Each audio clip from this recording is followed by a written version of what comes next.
thought with you that I really started talking about on Monday.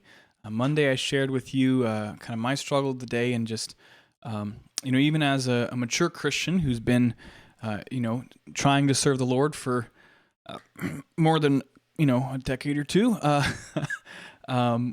we still struggle with that mental battle. We still struggle with keeping our mind in the right place and remembering who we are in God. And so I talked through briefly Philippians 4 through 9, and I shared with you the music I had played to kind of just get myself back in a good frame of mind and reconnect with God. And I wanted to come back and talk about this principle again, kind of how we address our mental life as a Christian. And a couple principles of life that have to do with our mind and our emotions.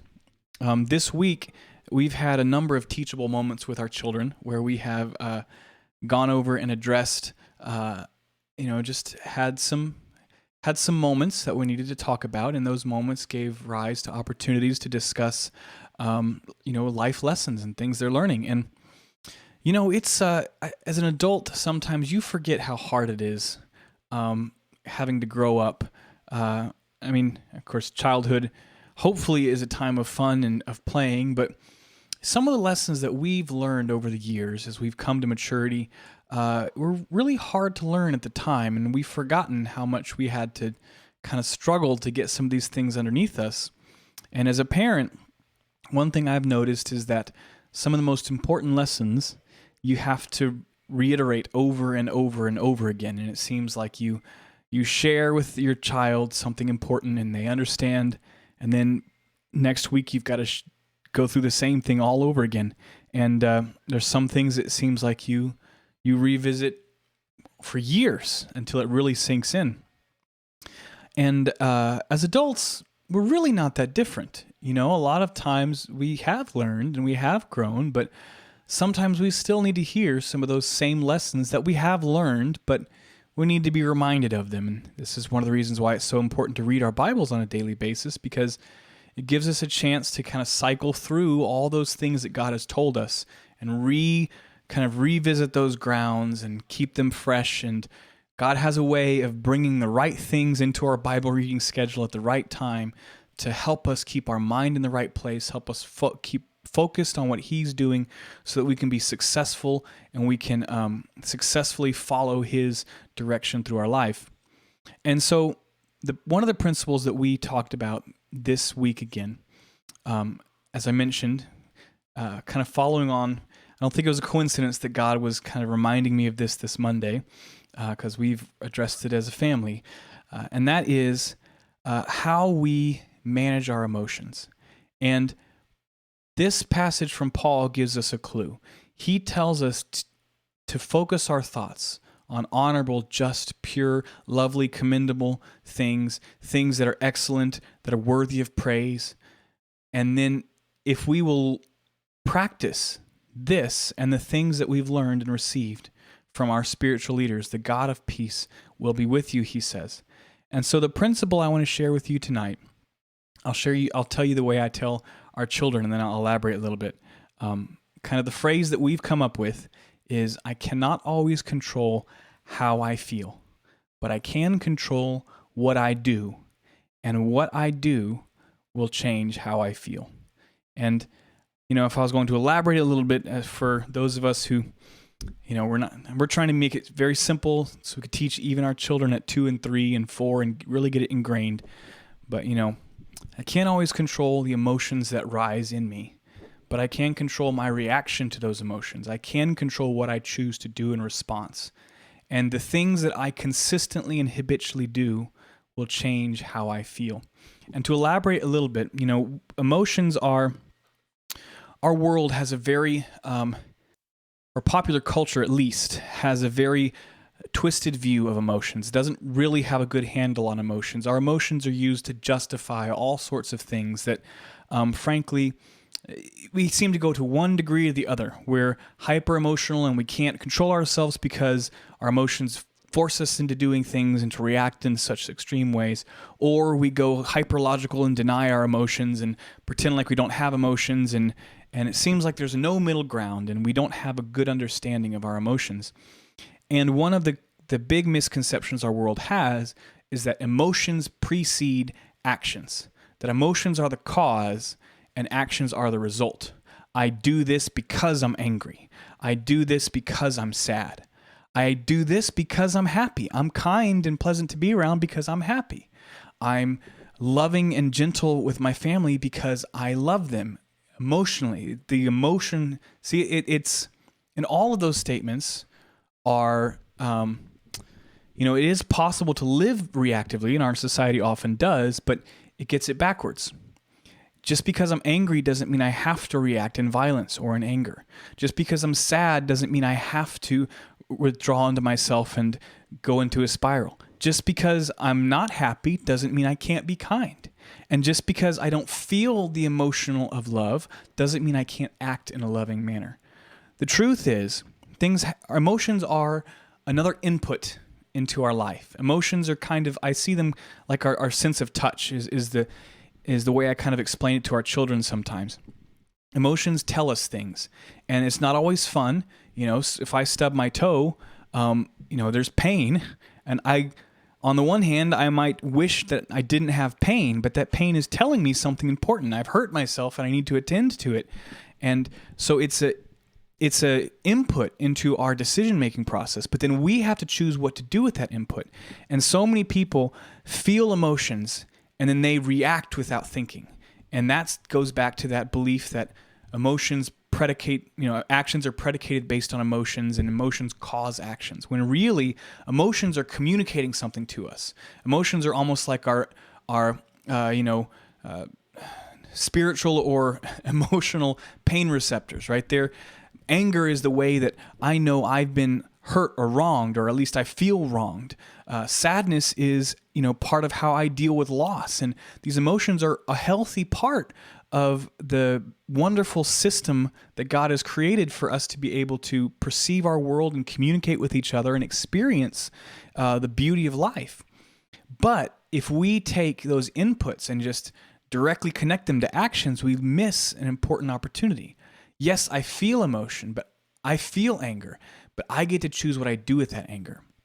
And that's the critical thing we have to understand. I can't always control the emotions that come in, but I do have complete control over what I do in response to those emotions.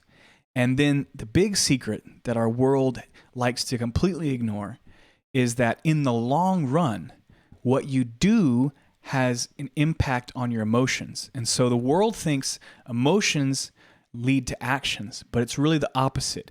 Actions lead to emotions. And one of the things we discussed this week is that the emotions you feed are the emotions that grow. So again, in kind of our common cultural way of thinking, if you're angry, you should vent your anger. You should let off steam. You should do something to express your anger.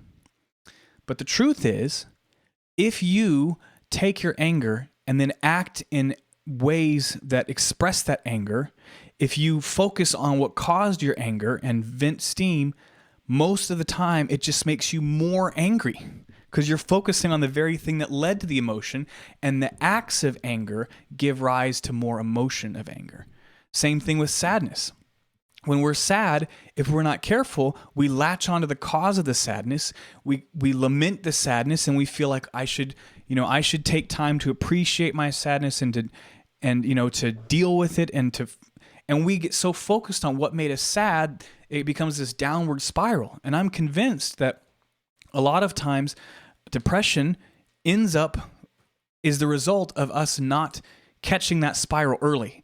Now, I'm not saying, if you're clinically depressed that you can just think yourself happy, although, and I'm not going to go into it too much because I'm already running long, but there is a practice called cognitive behavior therapy, and I'm not a psychologist so I'm not going to be able to do it the justice that a trained counselor would, but at a very high level, it is very similar to this process, interrupting the automatic processes of your thoughts, interrupting how you normally talk to yourself and purposely changing those thoughts and redirecting them. And over time, this has proven to be a very effective way to deal with depression. Because the emotions we feed are the emotions that grow. And to kind of bring it above the, teaching children, talking to, more maybe on an adult level, your brain gets better at the things you train it to do. It's called neuroplasticity. The brain optimizes to become better at what it does.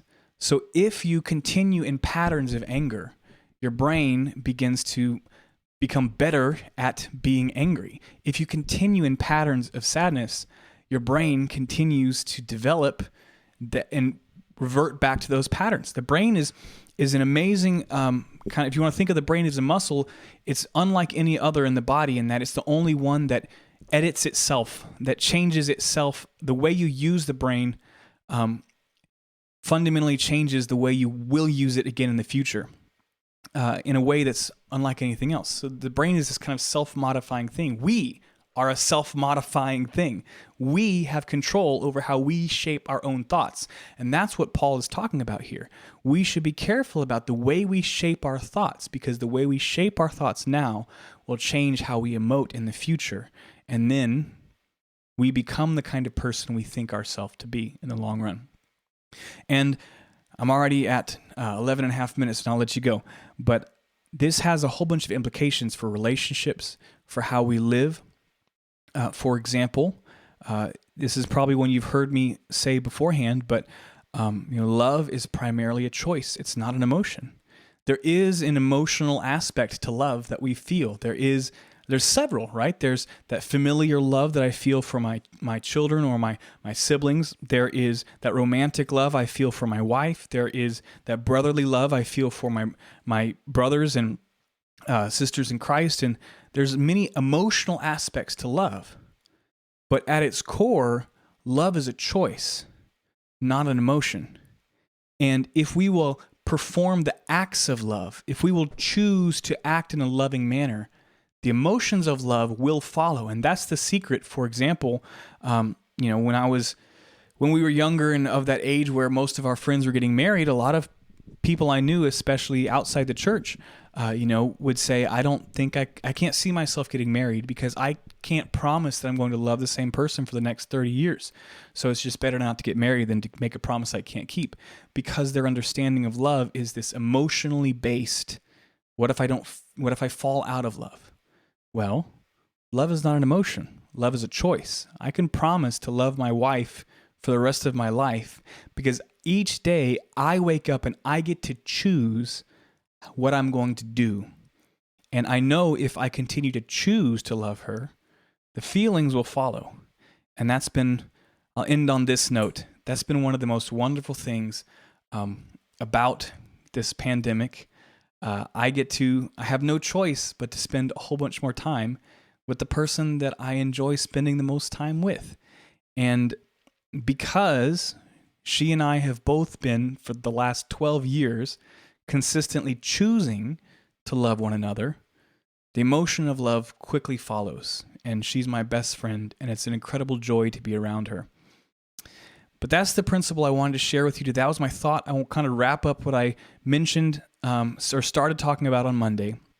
And it is this principle of how we are ultimately in control of our emotions.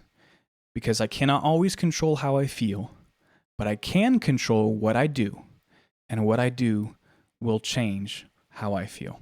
I love you guys. Hope you've had a wonderful week, and we'll see you Sunday for service.